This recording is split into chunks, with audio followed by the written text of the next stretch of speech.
Video na ito ay inyong gabay para sa aplikasyon ng pagproseso sa pag-claim ng inyong insurance sa kotse at motosiklo. Kapag kayo ay hindi sinasadyang nakaranas ng aksidente, maaari kayong makipag-ugnayan at magsumite ng claim sa pamamagitan ng mga sumusunod na paraan. Tumawag sa linya ng serbisyo ng hotline para sa claim.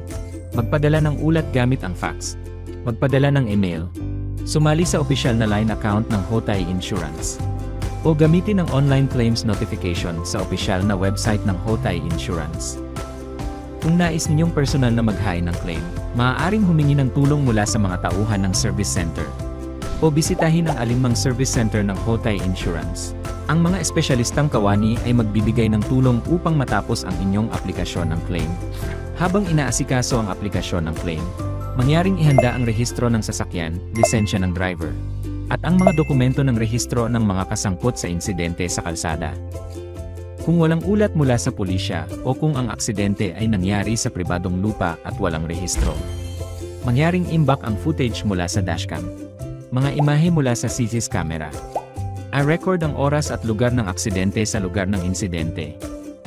Kung plano mong maghain ng claim ng personal, maaari mong bisitahin ang opisyal na website ng Hotay Insurance. I-click ang Customer Service sa drop-down menu at piliin ang Claim Services. Piliin ang Car Motorcycle Insurance. I-click ang mga gabay sa pag-a-apply ng claim at mga kailangan na dokumento para sa anumang insurance.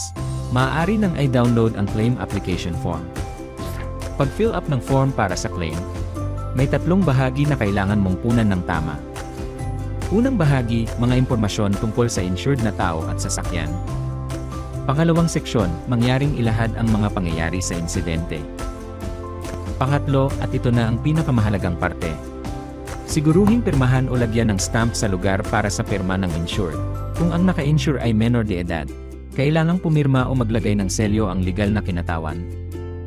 Sa ganitong paraan, natapos mo na ang pagkumpleto ng aplikasyon para sa claim. Umaasa kaming sa pamamagitan ng video na ito, matutulungan ka naming ganap na makumpleto ang proseso ng claim application. Salamat po!